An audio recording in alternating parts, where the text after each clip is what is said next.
All right, we're back with 4b. This is obviously a cube root graph because it is going forever in both directions. Domain, therefore, is negative to positive infinity. So is the range. Don't forget to put the parentheses around both. X-intercept is at 1, 0. Y-intercept is at 0, 1. Those are nice. We're not having to do any computation to get that. This graph is, again, decreasing. Remember, it's decreasing over the entire domain. All right, end behavior. As we move to the left, as x goes to negative infinity, notice your y is getting bigger, so it's going to positive infinity. As we move to the right, as your x goes to positive infinity, notice that your f of x, your y, is going to negative infinity because it is falling. All right, equation for this graph, we have a cube root. We notice that it did not get shifted left or right, so we're just going to have an x here, but our vertical shift is up 1, and since our graph is falling from left to right, we are going to put a negative out front. Notice that when you go right 1, you are going down 1, so if you want to put a 1 as the coefficient, you may. All right, let's flip over to the back.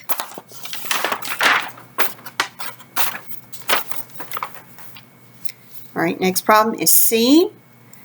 Again, a cube root. Domain and range are going to be negative to positive infinity, so we can go ahead and whip that onto the paper. All right, x-intercept, 2, 0. Y-intercept, 0, negative 2. This graph is increasing from left to right, going up over the entire domain. It's a crazy looking parentheses. All right, so as x moves to the left, as x moves to negative infinity, so does y. As x moves to the right, goes to positive infinity, so does y, or f of x. This is a cube root. All right, your x did get translated to the right 2, so we're going to put x minus 2. It did get translated down 2, so we're going to put a minus 2. And this time, when we go right 1, we went up 1. From the center, right 1, up 1. So we do not have a vertical stretch or compression. All right, final graph to analyze is D. This is going to be a square root graph. Notice we're starting at negative 4 as we move from left to right. Our y bottom to top, so our y value, our minimum y value is also negative 4. We don't see an x-intercept, so we'll have to get that from the equation. Y-intercept is 0, negative 2. This graph is increasing over the entire domain, negative 4 to positive infinity. All right, as x moves to, now since this has a beginning point, as x goes to negative 4, y is going to, or f of x is going to that same value, negative 4. Then x is going forever to the right. You might want to draw the arrow on there for yourself. Positive infinity, positive infinity. This is a square root graph. We saw that it was moved to the left 4, so that's going to be x plus 4.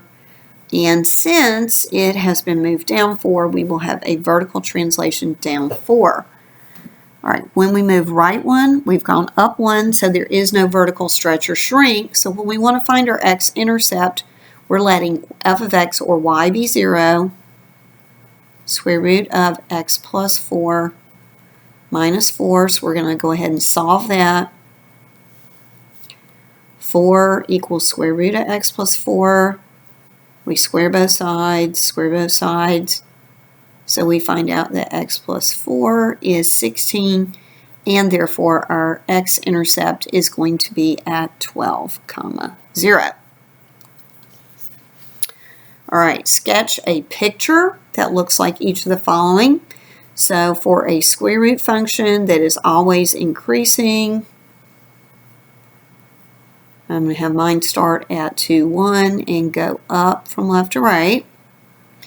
Cube root function, okay, we want our end behavior as we move to the right. We want our y to be going up. As we move to the left, we want our y to be going down. So that could be our standard cube root function. No reflections. All right, and finally, for 6, we see that this is a square root because it is only going to infinity on one side. So we want our square root. It has been horizontally shifted left 1, so we'll have an x plus 1. Vertical shift up 4, so we have a plus 4 outside the radical. When we go right 1, we are going down 1, so it needs a negative out front. You can put a 1 for the coefficient if you would like. Last, on B, we notice that this is a cube root function, third root of, and our central value is going to be right here at 2, negative 4. So since we were shifted right 2, that's going to be x minus 2. We were shifted down 4, so we're going to have a negative 4 outside of the parent function. And when we move right 1 on the graph, notice we've gone down 2. So we have a vertical stretch with a factor of 2, and it is a negative. Congratulations, we have completed this review.